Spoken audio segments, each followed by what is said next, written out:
Kwa nini wasomi wengi ni adimu makanisani? Na kwa nini tudhani kwamba ufalme wa Mungu ni wa watu wajinga tu na si wasomi?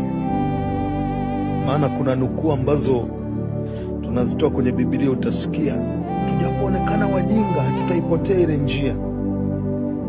Tujapoonekana wajinga sio kwamba ni wajinga, ukiacha tu kuamini kwamba sio wasomi wengi wenye elimu wengi Mungu aliyowachagua, lakini haina maana kwamba Mungu hawahitaji watu wenye elimu, wasomi, watu waliostaarabika.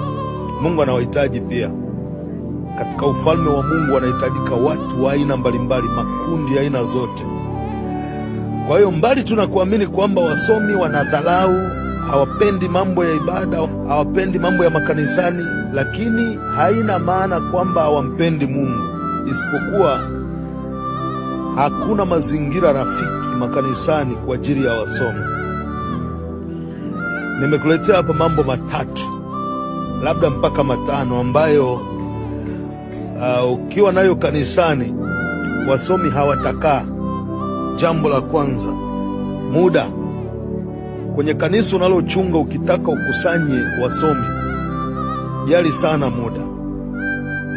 Sisemi uendeshe ibada kwa ufupi, dakika chache, lakini ninamaanisha jali muda na ratiba zako zieleweke. Yaani ieleweke kabisa, tukiingia muda huu, muda wa kutoka ni muda fulani, isizidi sana, kwa sababu kule kuzidi sana msomi anakutafsiri kama unaendesha ibada kienyeji sana bila utaratibu. So wasomi wanapenda mambo ya utaratibu. Msomi sio mnaingia saa 3 alafu ibada inakuja kuanza saa 5. Muda wa kutoka ni saa 8, unakuja kumaliza saa 11:30 au saa 12. Utegemee atarudi tena, usahau. Na usiseme watu hawampendi Mungu, hawapendi mambo ya ibada. Hapana, yaani wanapenda sana swala la muda wasomi. Simoni imeandikwa ilipofika saa 9 ya kusali, tunayoona walikuwa tayari wameshatia timu kanisani. Saa 9 ya kusali, yaani ilieleweka saa 9 muda wa jioni ya ibada kusali, wanaingia. Lakini kama ibada zako hazieleweki muda wake, msomi hatakaa hapo.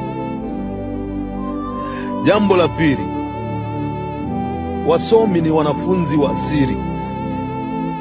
Kama ukawa ni mtu wa kamera sana, yani unachukua picha, unawafuata waumini, unachukua picha unaziposti, na yeye anajiona, sio wengi wanaopendelea hicho kitu, kwa sababu asilimia kubwa watu wa staarabu ni wanafunzi wa siri. Hawapendi show, yani wao ni watu ambao si wakoje, lakini ndio tabia yao iko hivyo.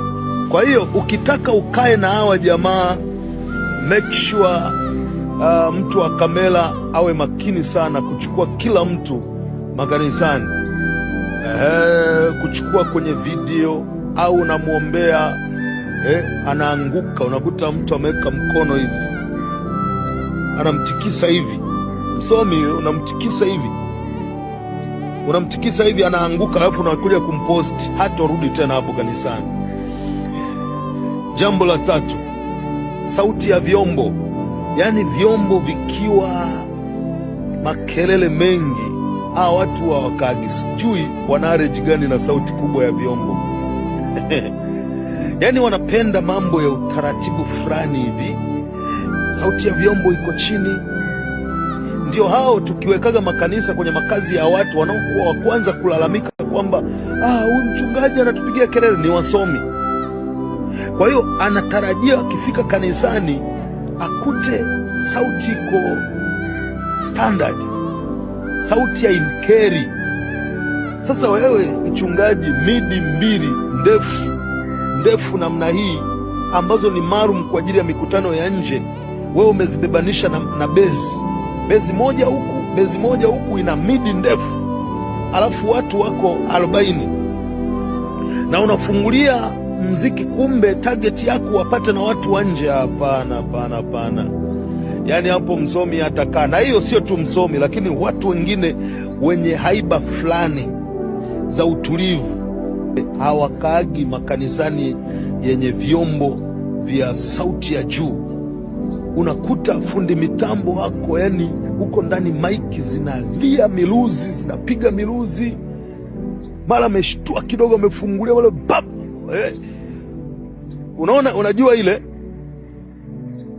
unachungulia kwenye booster yake au si kwenye powered mix, unakuta zile taa zina gain mpaka kwenye nyekundu, zina gain mpaka red, zimetoka kwenye ile kijani. Na mchungaji mwenyewe aliyeshika maiki ameweka hapa, sikiliza nikwambie, nataka nisemea kwamba hata kama una vitu hata, yani msomi hivyo vitu hata kuwa rafiki na hilo kanisa, na utaona atatafuta, yuko tayari aende kwenye kanisa la kidini ambao hawana hayo mambo. Sio kwamba amefuata upako, amefuata ule utaratibu, ustaarabu fulani wa watu. Na ndio maana sio wasomi wengi wanaoenda makanisa ya Kipentekoste, sio viongozi wengi wa serikali au wa kisiasa, sio wafanyabiashara wakubwa wenye pesa zao wanaoenda na tulia. Wengi sana wanasapoti hata huduma zetu, lakini unakuta wako mbali. Mimi niambie tu mtumishi, kuna nini? Nitakusapoti. Una safari gani? Nitakusapoti. Lakini sio haja kai ibadani, kwa sababu kuna kautaratibu fulani ambako kwao sio rafiki. Sio kama mnanielewa vizuri eh? Kwa hiyo tucheki hapo, turekebishe hapo, watu wa Mungu, kwa habari ya sistimu ya vyombo nzima. Kule ndani kule kuna vispika hivi vidogo hivi vinakaa juu ya stendi, vikisetiwa vizuri, mziki wake ni mzuri tu, vinatakiwa vikae ndani. Nimeviona pale Ufufuo na Uzima kwa Gwajima, tupo tuspika, hata ukikaribiana nako, umekaa nako kiti hiki hapo hapa, lakini bado akadistabu masikio yako. Hiyo ndio inatakiwa hiyo, na hiyo ni wataalamu wa vyombo wanaoweza kukushauri hicho kitu. Haya mambo mengine mawili tutamalizia. Haya ndiyo mambo ambayo wasomi hawapendelei sana. Sio kila wanapenda sana kufundishwa, wanapendwa sana teaching kuliko kuombewa sana na kushikwa mikono. Mchungaji unakuta kila ibada umekariri kwamba ni ya watu kuwashika mkono, na ukiwashika mkono unapoombea unatamani waanguke. Wasomi sasa